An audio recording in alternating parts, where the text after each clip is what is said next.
The moment my mom said, "You're not half the woman your sister is," I swear the room stopped breathing. Even the clock on the wall seemed to freeze. Her words didn't just sting, they lit something in me I didn't know was still alive. I looked up calm as ever and said, "Then she can start paying your rent." Chairs scraped, forks clattered, and my dad's face turned the color of paper. "Rent, what rent?" he whispered. That was the night 3 years of silence shattered, but trust me, the truth didn't begin there. It started long before with one desperate call I'll never forget. Before I tell you how it all unfolded, tap like and tell me where you're listening from. I want to know if you've ever had to draw a line with family, so I know I'm not the only one. My name is Lily Hart. I'm 28, and from the outside, my life looks stable: steady income, clean apartment, predictable routines. I manage finances for a logistics company near Portland's harbor where numbers always balance and rules make sense. I wish families worked the same way. Every Friday night, I drive 30 minutes to my parents' house in the suburbs. It's been our tradition since I left for college, a family dinner, though it feels more like an unspoken contract. No one's allowed to miss it. If I say I'm tired, Mom calls until I answer. If I don't, Dad sends a message that reads like a joke but isn't. "This family has a seat for you. Don't leave it empty." So I go. I step into the same house. The same smells: Mom's roast chicken, Dad's cologne, Ava's perfume that lingers long after she hugs me hello. And there's the same lineup of framed photos along the staircase: Ava's law school graduation, Ava receiving an award, Ava smiling beside my parents. My degree hangs somewhere in the hallway near the laundry room. At the table, conversation always starts and ends with her. Ava just won a new case. Ava bought new furniture. Ava might make partner next year. My dad's eyes light up when she speaks like she's telling stories from another world. My mom laughs too loud at every word, touching Ava's hand, as if she's holding a trophy. When the attention shifts to me, it's usually to compare. "You've always been the quiet one, Lily." Or, "You were never as ambitious as your sister, but that's okay." I nod, sip my wine, and pretend the comments slide off. But they don't. They never do. Because every time my mom boasts about Ava's success, I remember the nights I stayed up crunching numbers, transferring money from my own account to keep this house, their house, from falling apart. They never saw it. They never asked. They just believed I was fine because I never complained. They call me the calm one, the responsible one, the one who doesn't need attention. But even the quiet ones reach a breaking point, and mine was coming fast. It started 3 winters ago, on a night so cold the wind cut straight through my coat. I'd just finished a 12-hour shift at the office when my phone lit up with Mom's name. She never called that late, so I answered immediately. Her voice was trembling. "Lily, your dad lost a major contract this month. If we miss the payment, the bank will send a notice. We might lose the house. Can you help us just this once?" I didn't even think. My savings were meant for a down payment on my own apartment, but family came first. The next morning, I transferred the money. Mom called again, crying with relief, promising they'd pay me back once things stabilized. I believed her, but once became twice, then 3 times. Every month came the same text: "Just this month, sweetheart. Next month will be better." And each time I said yes. I stopped counting after a year. Somewhere along the way, I set up an automatic transfer so I wouldn't have to think about it. It felt easier to bleed quietly than to say no. The truth is, I didn't just send money, I sent pieces of my future. When friends asked me to join trips, I said I was busy. When my landlord raised the rent, I didn't move. I told myself it was temporary. Families help each other right. But somewhere between those payments and my parents' proud stories about Ava's success, I realized I wasn't helping. I was disappearing. I still remember the night I saw the total $72,000.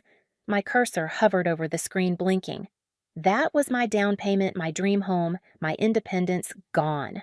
What made it worse wasn't the money. It was the silence. No one had ever thanked me. Not once. During every dinner, my father toasted to Ava's achievements, my mother bragged about her clients, and I sat there knowing I'd quietly kept the roof above their heads. The next month, when Mom texted again, "Can you help just this once?" I didn't reply. I opened my banking app, found the automatic transfer, and hit cancel. The confirmation popped up small and simple. Are you sure? I clicked yes.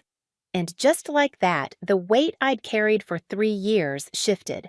I didn't know it then, but that single click was the start of my revenge. Not the loud kind, but the kind built on truth and proof. That night, after I canceled the transfer, I sat at my kitchen table for a long time, staring at the glow of my laptop screen. My hands wouldn't stop trembling.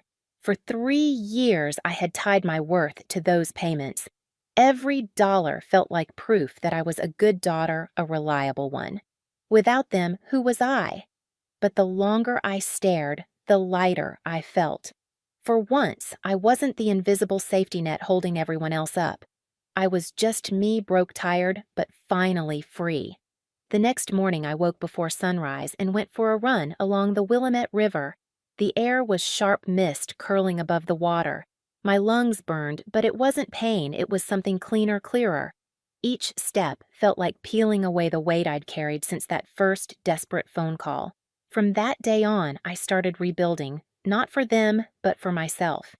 On Thursdays, I joined a small cooking class at a community center downtown. It wasn't fancy, but it gave me something I hadn't felt in years, peace. No one there knew about Ava, or my parents, or the 3 years I'd spent saving a house that wasn't mine. They only knew me as Lily, the woman who loved making soups and always burned her first batch of bread. At work, I threw myself into projects. Numbers were still my language, but now they had purpose. My boss noticed. One evening after I stayed late running reports, he stopped by my desk. I like your precision, he said. You see things other people overlook. That compliment stayed with me longer than any praise my parents ever gave. Maybe because it was honest. Maybe because it was earned. 2 months later, a fintech startup in Seattle reached out. They wanted someone to lead their new financial analysis team. The offer was bigger than anything I'd ever imagined, 40% more pay plus company shares. I didn't hesitate. I signed the contract and packed up my Portland apartment. Moving to Seattle felt like shedding the last skin of who I used to be.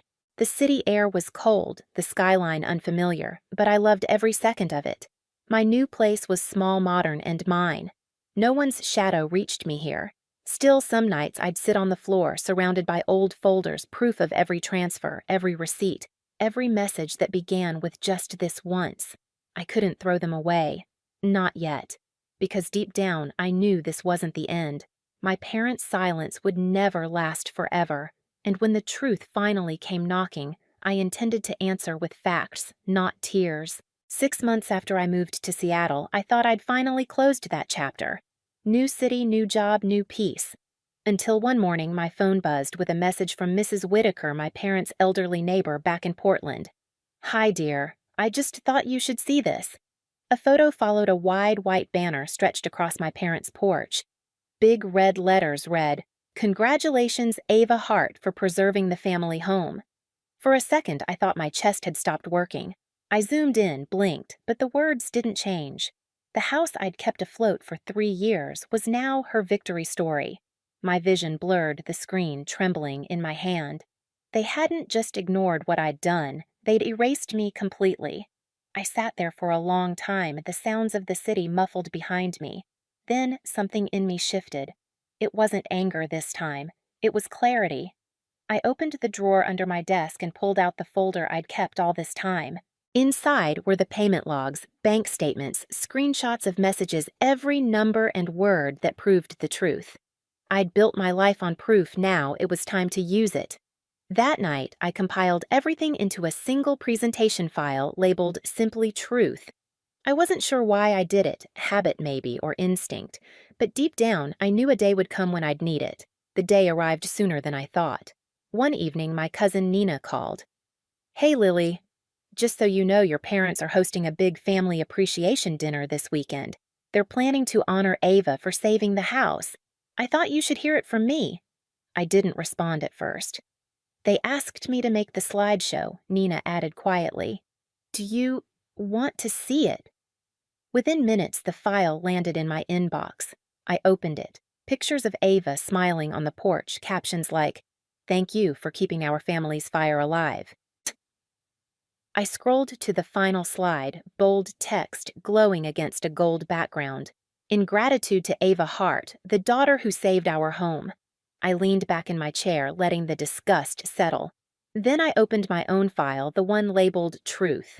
For hours, I worked in silence, replacing the ending slides with proof transfer timelines, a chart of monthly payments, screenshots of my mother's messages that began with just this once. I added a final photo of the house, simple quiet, with one caption beneath it. This was my contribution. Don't forget it. When I was done, I saved the file 3 times on my laptop, a USB drive, and the cloud. This time, there would be no misunderstanding, no rewriting of history. The dinner was set for Saturday night in downtown Seattle. I didn't RSVP, I just showed up. The restaurant was warm, bright, full of laughter. My father stood near the center holding a microphone, smiling with that pride I used to crave.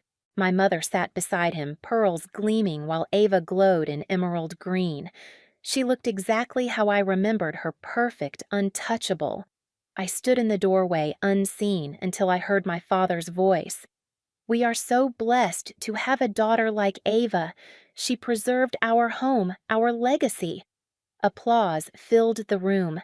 My fingers tightened around the small USB in my pocket. When the slideshow began, I waited by the back wall. Pictures of the House of Family Holidays of Ava cutting the ribbon on her law firm all projected across a huge white screen. Laughter, clinking glasses. My parents smiling like nothing in the world could touch them.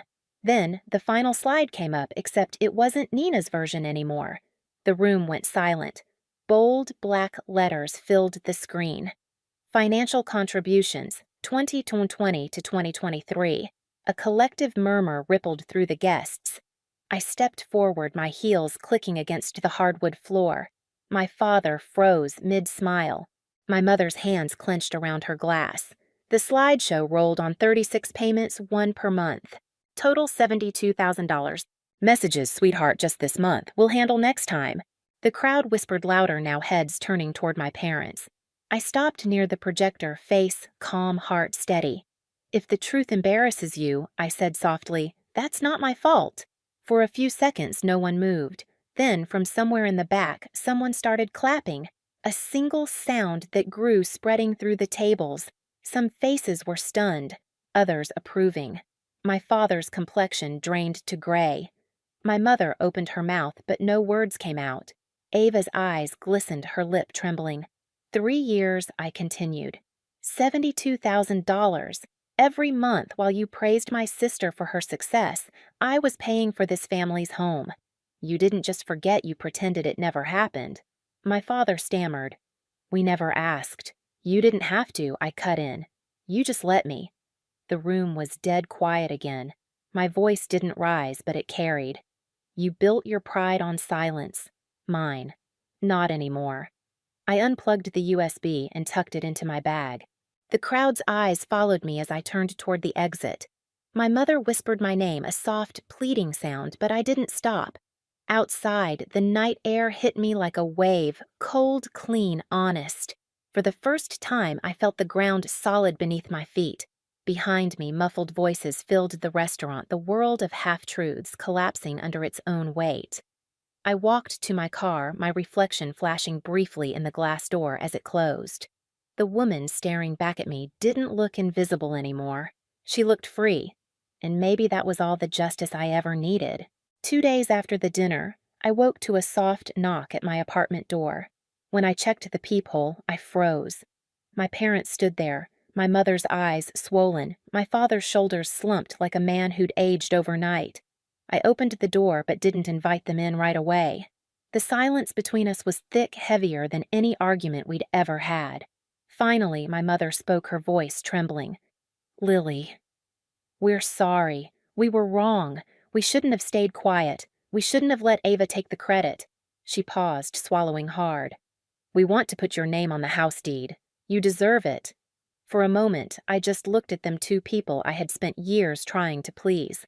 Once, those words would have broken me wide open, but now standing in my own apartment, surrounded by the quiet I built myself, I realized I didn't need their apology to feel whole. I shook my head gently. "I have a home now," I said. I don't need to be tied to that one anymore. My father looked down his throat, tightening. My mother's lip trembled. There was so much they wanted to say, but nothing that could undo what had already been done. I never needed a deed, I continued softly. I just needed respect. For the first time, they both nodded, not out of defense or denial, but in understanding, and that, strangely, was enough. When they left, I stood by the window watching the city lights flicker across the water. The world outside felt calm, balanced like a set of numbers that finally added up. For the first time in years, I wasn't the quiet daughter or the forgotten one. I was simply Lily seen steady and free. That night, I sat on my balcony overlooking the Seattle skyline, a glass of wine in my hand. The city hummed softly below, alive and unbothered. I thought about everything that had happened, the dinners, the silence, the comparisons, the years I spent trying to earn love that was supposed to be given freely.